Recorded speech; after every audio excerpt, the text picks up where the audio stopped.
ಶ್ರೀ ಗುರುಭ್ಯೋ ನಮಃ. ಪ್ರಮಾಣ ಲಕ್ಷಣ ಪಾಠದಲ್ಲಿ ಅಭಾವ ಅನುಮಾ ಪ್ರತ್ಯಕ್ಷಂಚ. ಅಭಾವ ಅಂತನ್ನೋದು ಕೆಲವು ಬಾರಿ ಅನುಮಾನದಲ್ಲಿ, ಕೆಲವು ಬಾರಿ ಪ್ರತ್ಯಕ್ಷದಲ್ಲಿ ಸೇರಿ ಹೋಗ್ತದೆ.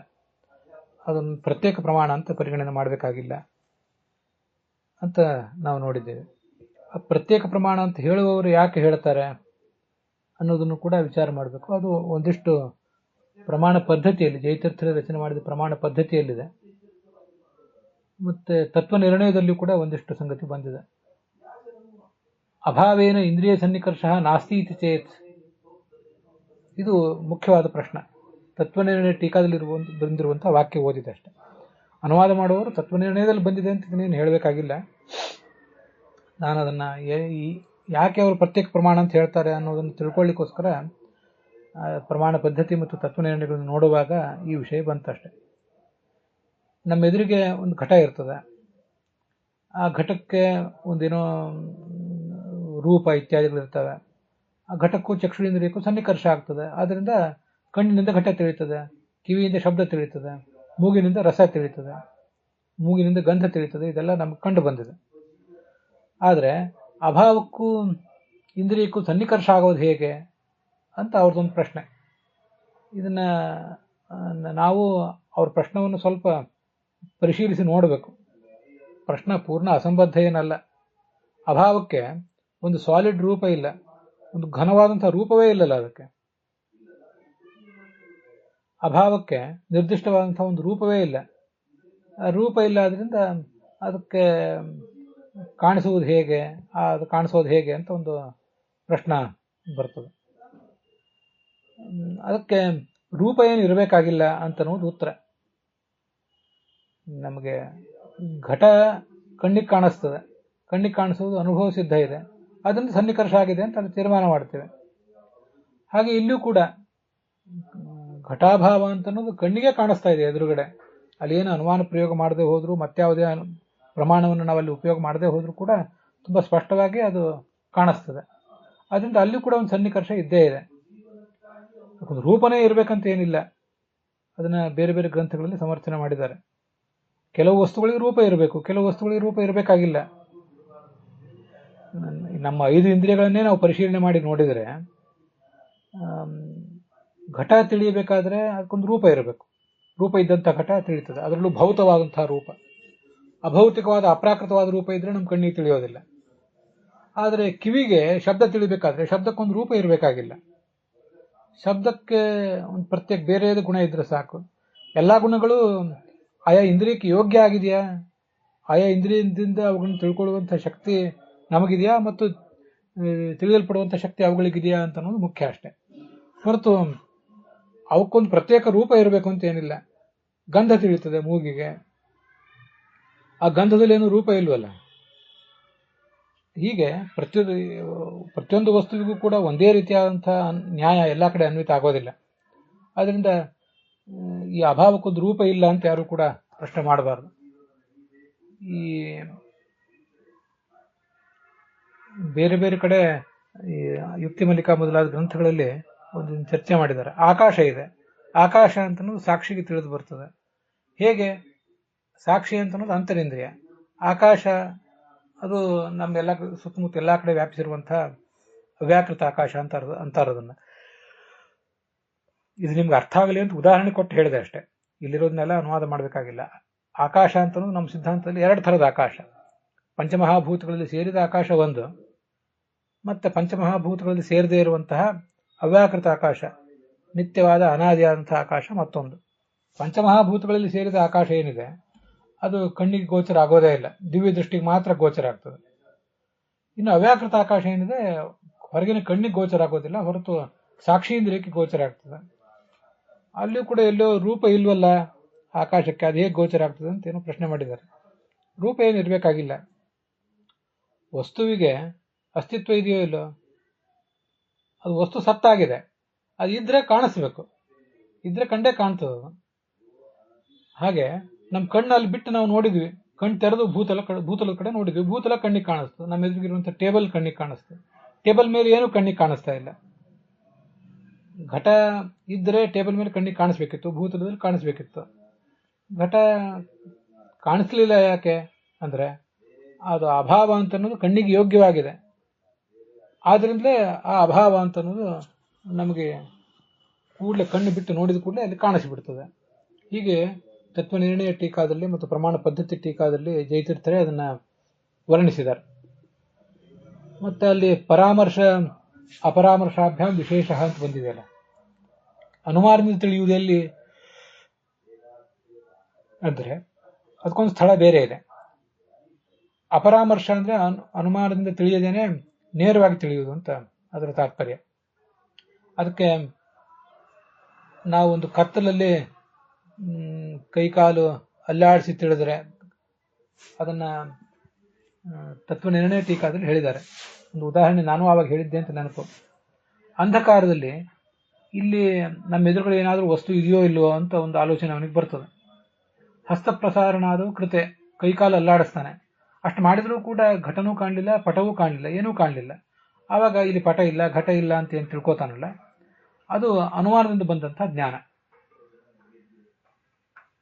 ಇನ್ನ ಕೆಲವು ಕಡೆ ಸ್ಫೀತಾಲೋಕೆ, ಸ್ಪಷ್ಟ ತುಂಬಾ ಪ್ರಖರವಾದ ಬೆಳಕಿದೆ ಅಂತ ಒಂದು ಪ್ರದೇಶದಲ್ಲಿ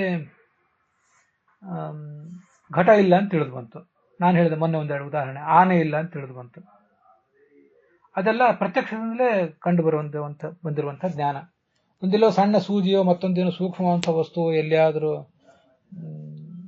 ಮೊದಲನೇ ನೋಟಕ್ಕೆ ಕಣ್ಣಿಗೆ ಕಾಣದೇ ಇರಬಹುದು. ಆವಾಗ ಅದನ್ನು ಹುಡುಕಿ ನೋಡಿ ಎಲ್ಲೂ ಇಲ್ಲ, ಆದ್ರಿಂದ ಅನುಪಲಬ್ಧ ಆಗಿದೆ, ಅನ್ಅವೈಲೇಬಲ್ ಆಗಿದೆ, ಆದ್ರಿಂದ ಆ ವಸ್ತು ಇಲ್ಲ ಅಂತ ನಾವು ಅನುಮಾನ ಮಾಡಿ ತಿಳ್ಕೋತೇವೆ. ಆದ್ರೆ ಬಹಳ ದೊಡ್ಡ ದೊಡ್ಡ ವಸ್ತುಗಳು, ಆನೆ ಮೊದಲಾದ ವಸ್ತುಗಳು, ಘಟ ಮೊದಲಾದ ವಸ್ತುಗಳು, ಯಾವುದನ್ನು ಎಲ್ಲೂ ಮುಚ್ಚಿಡ್ಲಿಕ್ಕೆ ಸಾಧ್ಯ ಇಲ್ವೋ ಅಂತ ವಸ್ತುಗಳು, ಅದೆಲ್ಲ ಪ್ರತ್ಯಕ್ಷದಿಂದಲೇ ಬಂದದ್ದು. ಟೀಕಾದಲ್ಲಿ ಹೀಗಿದೆ ತತ್ವನಿರ್ಣಯದಲ್ಲಿ, ಚಕ್ಷುರ್ ವ್ಯಾಪಾರ ಅನಂತರಮೇವ ನಾಸ್ತ್ಯತ್ರ ಘಟ ಇದು ಜ್ಞಾನ ಉತ್ಪದ್ಯತೆ. ಕಣ್ಣು ಬಿಟ್ಟು ನೋಡಿದೆವು, ಘಟ ಇಲ್ಲ ಅಂತ ತಿಳಿದು ಬಂತು, ಅದು ಪ್ರತ್ಯಕ್ಷದಿಂದಲೇ ಹುಟ್ಟಿದ್ದು ಅಂತ ಅದರ ತಾತ್ಪರ್ಯ. ಇಲ್ಲಿ ಏನು ವಿಷಯ ಹೇಳಿದ್ದೇನೆ ಎಲ್ಲ ಅನುವಾದದಲ್ಲೇ ನೀವು ಇದನ್ನ ಹೇಳಬೇಕಾಗಿಲ್ಲ. ಅಲ್ಲೇನು ಪ್ರಮಾಣ ಲಕ್ಷಣ ಮೂಲದಲ್ಲಿ ಆಚಾರ್ಯ ಹೇಳಿದಾರೆ ಅಷ್ಟನ್ನು ಸರಳವಾಗಿ ತಿಳ್ಕೊಂಡ್ರೆ ಸಾಕು. ಕೆಲವರು ಅದನ್ನು ಪ್ರತ್ಯಕ್ಷ ಪ್ರಮಾಣ ಅಂತ ಹೇಳ್ತಾರೆ, ಅವ್ರಿಗೂ ಒಂದು ಸ್ಥೂಲವಾದ ಕಾರಣ ಇದೆ. ವಿಮರ್ಶೆ ಮಾಡಿ ನೋಡಿದ್ರೆ ಆ ಕಾರಣಗಳು ಸರಿಯಲ್ಲ. ಇದು ಅರ್ಥಾಪತ್ತಿ ಮತ್ತು ಉಪಮಾನಕ್ಕೂ ಕೂಡ ಹೀಗೆ. ಅನುಮಾನ ಪ್ರಯೋಗ ಮಾಡುವಾಗ ಅಲ್ಲಿ ಒಂದೇ ಹೇತು ಇರ್ತದೆ, ಇಲ್ಲಿ ಎರಡೆರಡು ಹೇತುಗಳನ್ನು ಹೇಳ್ತಾ ಇದ್ದೀರಿ. ಈ ಎರಡು ಹೇತುಗಳಲ್ಲಿ ನಿಜವಾದ ಹೇತು ಯಾವುದು? ಇದೋ ಅದೋ ಹೇತು?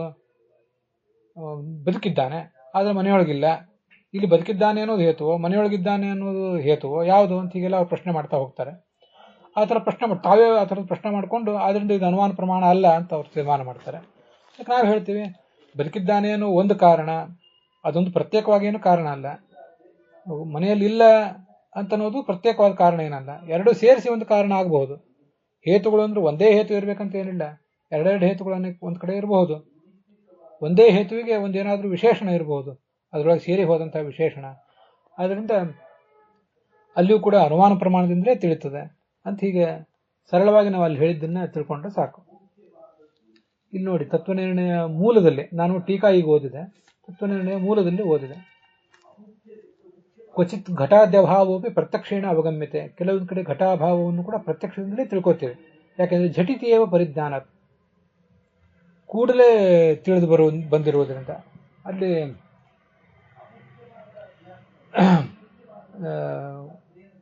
ಅನುಮಾನ ಪ್ರಮಾಣ ಅಂತ ಅನ್ನೋದು ಅಲ್ಲಿ ಇಲ್ಲ ಅಂತ ಅದರ ತಾತ್ಪರ್ಯ. ಇನ್ನು ಎಲ್ಲಿ ಕಷ್ಟಪಟ್ಟು ನಾವು ಪ್ರಯತ್ನಪಟ್ಟು ತಿಳ್ಕೋತೇವೆ ಅದು ಅನುಮಾನದಿಂದ ಹುಟ್ಟಿದ್ದು ಅಂತ ಹೀಗದರ ಅಭಿಪ್ರಾಯ ಆಗ್ತದೆ. ಅರ್ಥಾಪತಿ ಪ್ರಮಾಣ ಮತ್ತು ಉಪಮಾನ ಪ್ರಮಾಣದಲ್ಲೂ ಕೂಡ ಹೀಗೇನೆ. ಅರ್ಥಾಪತ್ತಿ ಎನ್ನುವ ಶಬ್ದಕ್ಕೆ ಒಂದು ಅರ್ಥ ನಾವು ಈ ಹಿಂದೆ ಚಿಂತನೆ ಮಾಡಿದ್ವಿ, ಅದನ್ನ ಇನ್ನೊಂದು ಬಾರಿ ನೋಡಬೇಕು. ಪ್ರಮಾಣ ಲಕ್ಷಣದಲ್ಲಿ ಅರ್ಥಸ್ಯ ಆಪತ್ತಿ, ಆಪತ್ತಿ ಅಂದ್ರೆ ಜ್ಞಾನ, ಅದನ್ನ ತಿಳಿಯುವುದು, ಒಂದು ಅರ್ಥವನ್ನ ತಿಳಿಯುವುದು, ಒಂದು ವಸ್ತುವನ್ನ ತಿಳಿಯುವುದು ಅಂತ ಇಷ್ಟೇ ಅರ್ಥವನ್ನು ಹೇಳ್ತಾರೆ. ಅರ್ಥಸ್ಯ ಆಪತ್ತಿ ಅರ್ಥಾಪತ್ತಿ ಅಂತ ಹೀಗೆ ಪ್ರಮಾಣ ಲಕ್ಷಣದಲ್ಲಿ, ಪ್ರಮಾಣ ಲಕ್ಷಣ ಟೀಕಾ ಟಿಪ್ಪಣಿಗಳು ಇತ್ಯಾದಿಗಳನ್ನು ನೋಡಿದ್ರೆ ಕಾಣಿಸ್ತದೆ. ಅನುಪಪದ್ಯಮಾನವಾದ ವಸ್ತುವಿನ ಜ್ಞಾನ. ಅನುಪಪದ್ಯಮಾನ ಅಂದ್ರೆ ಸ್ಥೂಲ ನೋಟಕ್ಕೆ ಹೊಂದಾಣಿಕೆ ಕಾಣದೇ ಇರುವಂಥದ್ದು. ಹೇಗಿದು ಅಂತ ನಮ್ಮ ಪ್ರಶ್ನೆಗೊಂದು ಪ್ರಶ್ನೆನೇ ಉಳಿದಿರ್ತದೆ, ಉತ್ತರ ಇನ್ನೂ ಸಿಕ್ಕಿರೋದಿಲ್ಲ. ಉಪಪದ್ಯಮಾನ ಅಂದರೆ ಸಮರ್ಥನೀಯ, ಅನುಪಪದ್ಯಮಾನ ಅಂದರೆ ಅಸಮರ್ಥನೀಯ. ಅಸಮರ್ಥನೀಯವಾದ ವಸ್ತುವಿನ ಜ್ಞಾನ ಅಂತ ಈಗ ಅದನ್ನ ಸಾಮಾನ್ಯವಾಗಿ ಹೇಳ್ತಾರೆ. ಹೀಗೆ ಅರ್ಥಸ್ಯ ಆಪತ್ತಿ, ಅರ್ಥಾಪತ್ತಿ ಅಂತಲೂ ಮಾಡಬಹುದು.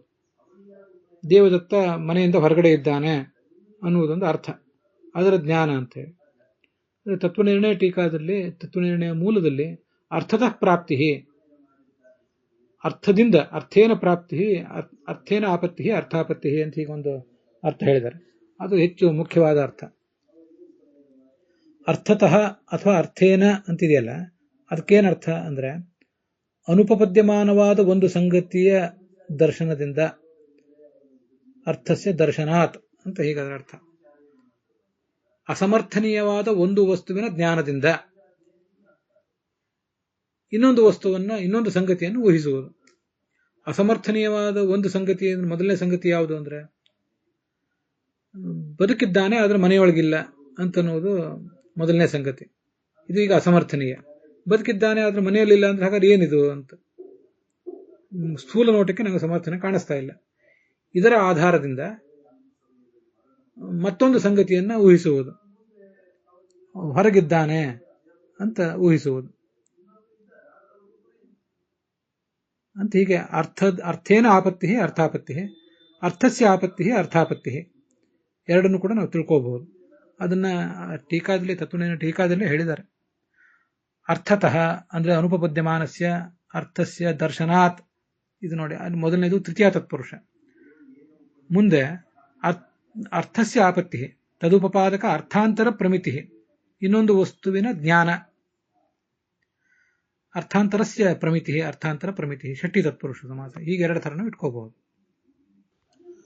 ಸಂಭವ ಪರಿಶೇಷವು ಅನುಮಾ ಅಂತ ಮುಂದಿನ ವಾಕ್ಯ. ಸಂಭವ ಅಂತನ್ನೋದೊಂದು, ಪರಿಶೇಷ ಅಂತನ್ನೋದೊಂದು, ಇವು ಎರಡು ಕೂಡ ಅನುಮಾನ ಪ್ರಮಾಣದಲ್ಲೇ ಸೇರ್ತವೆ. ಸಂಭವ ಅಂದ್ರೇನು? ಪಾಸಿಬಿಲಿಟಿ ಅಂತ ಅರ್ಥ. ಪರಿಶೇಷ ಅಂತಂದ್ರೇನು? ಉಳಿದದ್ದು ಅಂತ ಅರ್ಥ. ಪರಿಶಿಷ್ಟ ಅಂದ್ರೆ ಉಳಿದದ್ದು.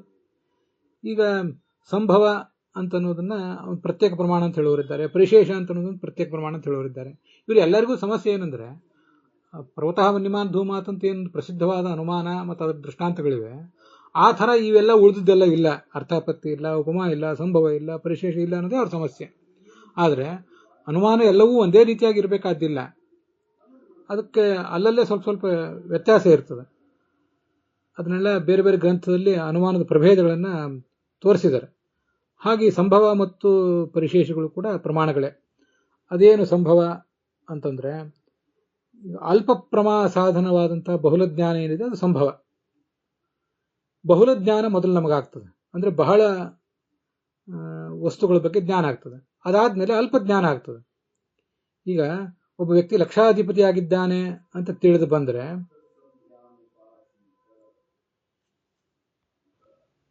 ಅಥವಾ ಒಬ್ಬ ವ್ಯಕ್ತಿ ಕೋಟಿಪತಿ ಆಗಿದ್ದಾನೆ ಅಂತ ನಮಗೆ ತಿಳಿದು ಬಂದ್ರೆ, ಅವನು ಲಕ್ಷಾಧಿಪತಿ ಆಗಿದ್ದಾನೆ ಅಂತ ಕೂಡ ಸುಲಭವಾಗಿ ತಿಳಿದು ಬರ್ತದೆ. ಕೋಟಿ ರೂಪಾಯಿ ಇದ್ಮೇಲೆ ಲಕ್ಷ ರೂಪಾಯಿ ಇದ್ದೇ ಇರಬೇಕಲ್ಲ, ಅದು ಸಂಭವ, ಪಾಸಿಬಿಲಿಟಿ. ಇದೊಂದು ಪ್ರಮಾಣ, ಅನುಮಾನ ಪ್ರಮಾಣವೇ ಆಗಿದೆ ಇದು.